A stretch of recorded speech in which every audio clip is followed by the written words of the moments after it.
A monthly letter devoted to spiritual and philosophical problems by Manly P. Hall, May the 1st, 1934. Dear friend, nearly 14 years have passed since I began writing and lecturing on philosophy and metaphysics. During these years, I have delivered several thousand lectures and published some 40 books and essays. Students of occultism, comparative religion, and kindred subjects throughout the world have honoured me with their support and confidence. The years have brought an ever-increasing demand for the organisation and classification of my ideas and teachings so that the average person can make fuller use thereof as the foundation for a personal code of more intelligent living. During the prosperous periods preceding the present social crisis, people were so obsessed by economics that few concern themselves with the deeper issues of life. As adversity becomes general, however, sober thinking must finally come to depend upon ourselves for security and well-being. It has been demonstrated throughout history that learning is restored in trying times and ignored during prosperous interludes. If the philosophical doctrines which I have been promulgating were my own or had been derived from the prejudices and conceits of untrained and incompetent minds, I would have small courage for their perpetuation. It has been wisely observed that opinionism is a falling sickness of the mind. It is far from my intention to burden an opinion-ridden world with more ill-digested speculation. The fallacies of perverse thought are everywhere apparent, and the absence of a mature mental approach to the great problems of the day is observable in every department of society. When, however, I know that the substance of my teachings has been drawn from the most mature reflections of the world's blessed and most profound thinkers, and is justified by thousands of years of test and application, I am inspired, even compelled by an inner impulse, to devote my time and energy to the dissemination of these teachings. It is this inner conviction of the paramount importance of spiritual and philosophical education in these uncertain times, which has sustained me through the numerous vicissitudes of past years. The knowledge which I have derived from my almost continuous researches into the divine science of living is so priceless an asset in these troubled days that I feel it a duty as well as a privilege to pass on the results of my researches as a working formula for a useful and intelligent life. The average man or woman has neither the time nor the training necessary to gather from the experience of the ages the substance from which to evolve an enlightened personal philosophy. Yet such a personal philosophy is absolutely essential to the mental and spiritual well-being of the individual. A man is what he thinks. His mental attitude is the key to his code of action, and civilization is fundamentally a code of action. According to Cicero, the purpose of civilization is to bring the human family to an enlightened and cooperative state. This highly desirable condition is only possible when men themselves are enlightened. In every age, sages and prophets, philosophers and priests have sought by example and word to educate and inspire mankind in the essentials of enlightened living. The lives of these heroic souls are perpetuated in the scriptures and classics of every nation, and their words are preserved as a vast literature in the great libraries of the world. The British Museum alone has nearly 50 miles of bookshelves. Locked within its ancient volumes are the accumulated ideals and inspirations of the race. Having inherited so much of wisdom, is it not amazing that we remain so unwise? That possessing, as we do, so much of that which is good and noble, we remain unrefined and ignoble. It is strange, then, that a great man like De Quincey should sit weeping in the British Museum, saddened by the realization that he could not live long enough to read all of these books and share with all the dreamers of the past their vision for human improvement. Yet De Quincey has left us a formula derived from his despair. As I cannot read all books, he said, I will read only the best. The first step in the organization of thought, therefore, is to reduce the complexity of knowledge to a more or less simple program, and to discover from the whole philosophical literature of the race those parts which are of primary significance. He who uses this process will soon discover that beneath a vast and complex philosophical literature are a few basic principles. These principles, once grasped, equip the mind to cope with any issue with at least a fair measure of true intelligence. The last 15 years of my life have been devoted to an examination and classification of essential learning. During this time, my research has covered over 40 great systems of religion and philosophy. My purpose has been to focus the light of an ageless wisdom upon the problems of today, to discover, if possible, from those who have lived well the secret of right living, from those who have thought well the secret of right thinking, and from those who have acted nobly the secret of noble action. I believe that to some measure, at least, I have succeeded in this effort, and that I have recovered from the obscurity of centuries the essential elements of that enlightened mode of existence which Pythagoras called the philosophic life. If, as Plato has so nobly written, philosophy is the greatest good which the gods have ever conferred upon men, it naturally follows that the possession of it bestows the greatest wealth that any person is capable of accumulating. The philosopher only is truly great. The philosopher only is capable of being truly good. The philosopher alone contributes that immortality which must finally be the quest of every man.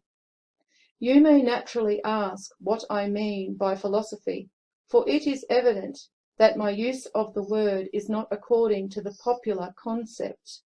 The word philosophy was first used by Pythagoras, the greatest of the Grecian initiates, who is accredited with having created the term. The word itself means friendship for or love of wisdom. A philosopher, then, is one who loves wisdom, whose life is devoted to the discovery and application of truth. That which we love, we serve, and a philosopher is one who loves wisdom so sincerely that he becomes its servant, obeys its law, and dedicates himself to its principles.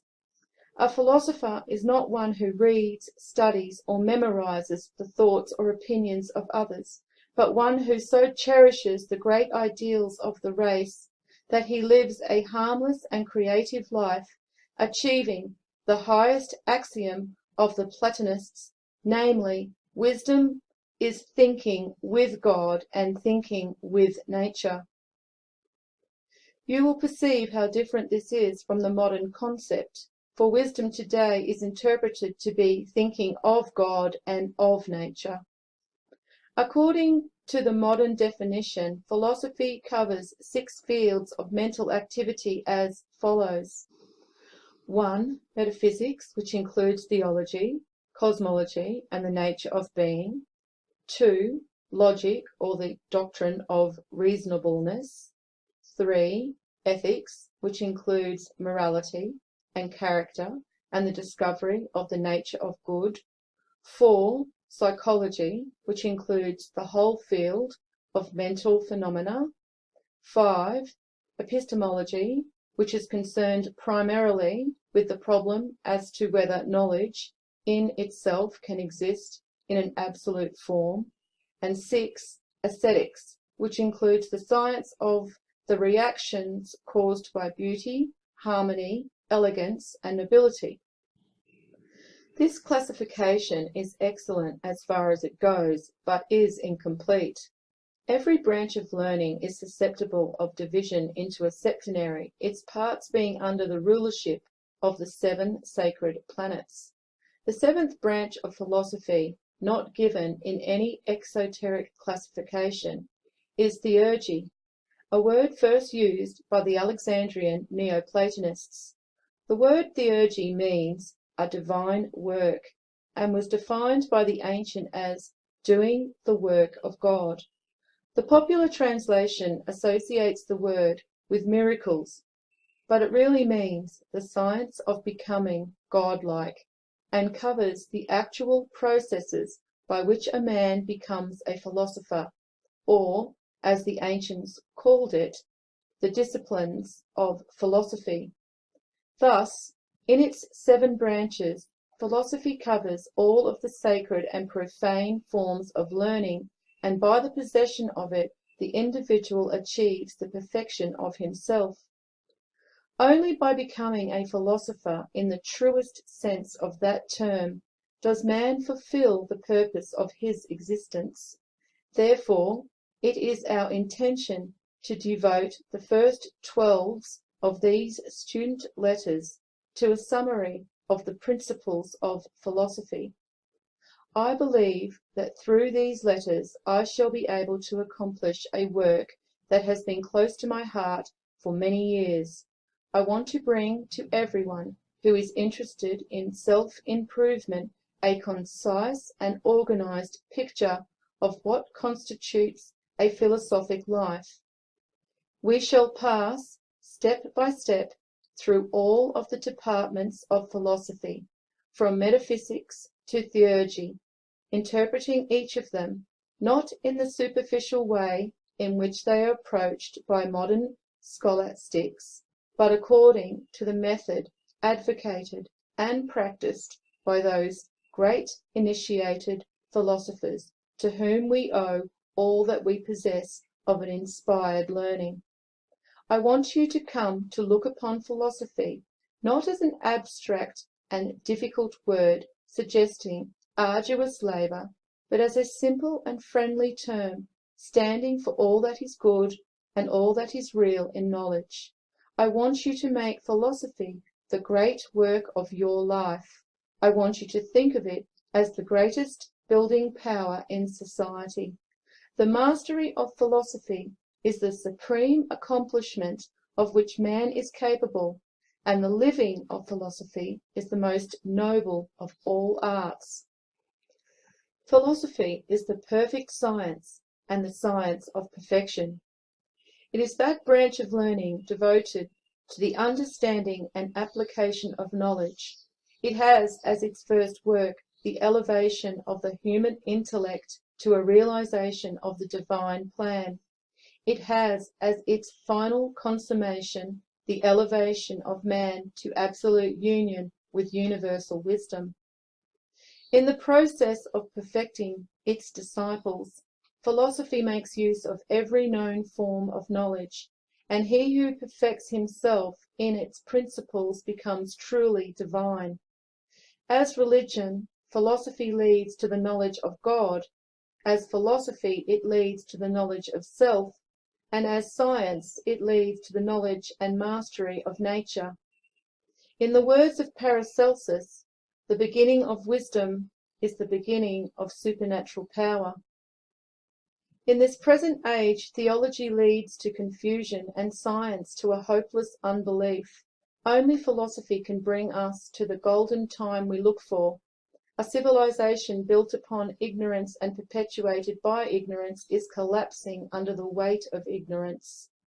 Only from philosophy can we derive that enlightened courage with which to face the day. Those who have light within themselves will pass triumphantly through the difficult years which lie ahead. Philosophy overcomes doubt. It rescues men from despair.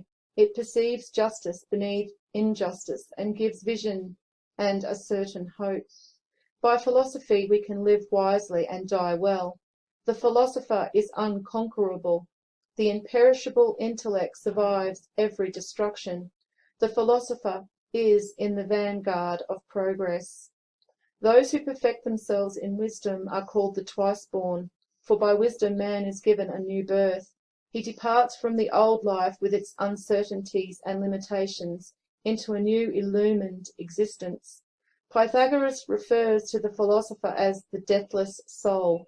The world we live in today is ruled by fear, fear of life and fear of death. Wisdom alone can overcome fear. Love rules the sphere of the wise, and those who have learned to love life in its deepest and most mystical sense have escaped from bondage to fear and dwell in peace with all things. This letter is by necessity introductory. Next month we shall begin the outline of the first principles with a discussion of the departments of metaphysics and the summary of metaphysical teachings concerning the supreme source and development of the universe and man. I have been frequently requested to give in written form my own philosophy of life, and as far as possible I shall do this through these letters, setting forth my own belief and understanding of the whole field of spiritual and metaphysical thought. May I take this opportunity of thanking you for the interest and support which you have shown in my work, and hope that these letters will form a new bond of friendship between us. If you have friends who are interested in these subjects, or who might be led to such an interest through these letters, may we suggest that you enroll these friends to receive the letters, thus helping to spread a doctrine of enlightenment which we feel sure will enrich their lives. Yours sincerely, Manly P. Hall.